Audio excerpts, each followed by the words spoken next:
ఏడాదిన్నర క్రితం పాలనా పగ్గాలు చేపట్టిన కూటమి ప్రభుత్వం ఈ 18 నెలల కాలంలో పారిశ్రామిక పెట్టుబడులను ఇంత గొప్పగా ఆకర్షించడం అనేది ఆంధ్రప్రదేశ్ రాష్ట్ర ప్రజలు చేసుకున్న అదృష్టం.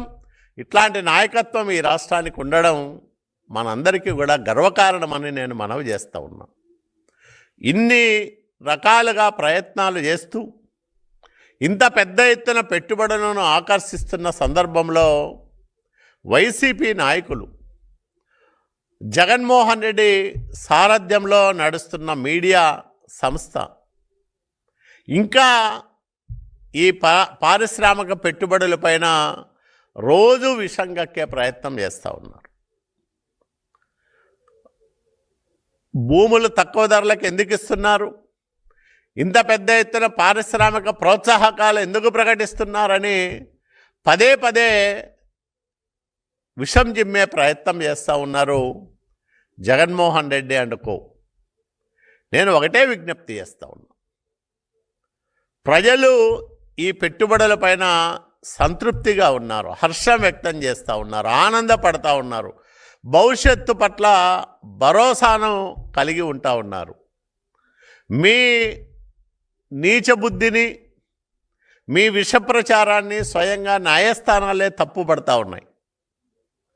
ప్రోత్సాహకాలు ఇవ్వకపోతే, తక్కువ ధరలకు భూములు ఇవ్వకపోతే ఎందుకు పెట్టుబడులు పెట్టడానికి వస్తారని స్వయంగా న్యాయస్థానాలే ప్రశ్నిస్తున్న పరిస్థితిని చూస్తూ ఉన్నాం.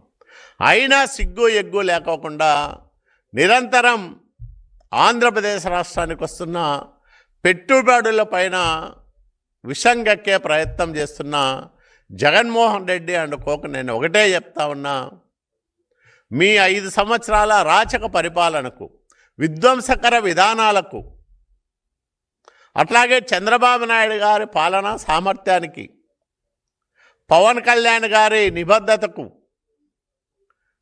మోడీ గారి ఆశీస్సులకు, వీటన్నిటికీ మా నారా లోకేష్ బాబు గారు యువగలం పాదయాత్రలో నింపిన విశ్వాసానికి, వీటన్నిటికీ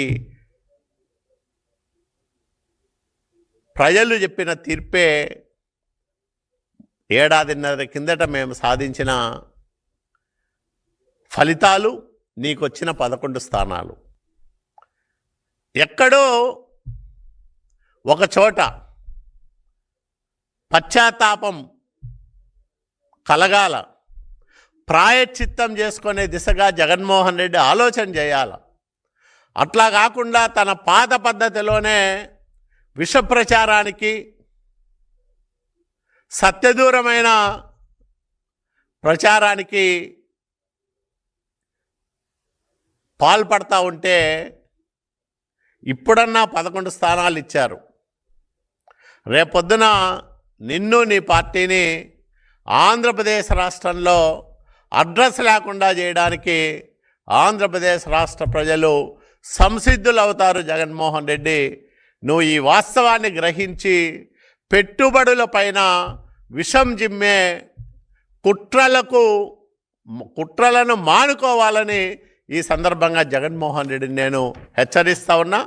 వైసీపీ నాయకులు ఎన్ని కుట్రలు చేసినా, ఎన్ని కుతంత్రాలు పన్నినా, ఎన్ని రకాలుగా విష ప్రచారం సాగించినా, చంద్రబాబు నాయుడు గారి నాయకత్వంలోని కూటమి ప్రభుత్వం, పవన్ కళ్యాణ్ గారి సహకారంతో, నరేంద్ర మోడీ గారి ఆశీస్సులతో, మా యువనాయకుడు నారా లోకేష్ బాబు గారి ప్రయత్నాలన్నీ కూడా ఫలిస్తూ ఉన్నాయి. పెట్టుబడులు దండిగా వస్తూ ఉన్నాయి. రాష్ట్రం పారిశ్రామిక పెట్టుబడులకు స్వర్గధామంగా నిలుస్తూ ఉంది. దీన్ని ఎవరు ఆపలేరనే విషయాన్ని ప్రజలకు మనవి చేస్తూ మీ అందరి దగ్గర కూడా సెలవు తీసుకుంటున్నాను. నమస్కారం. Please subscribe to Leo news for more videos.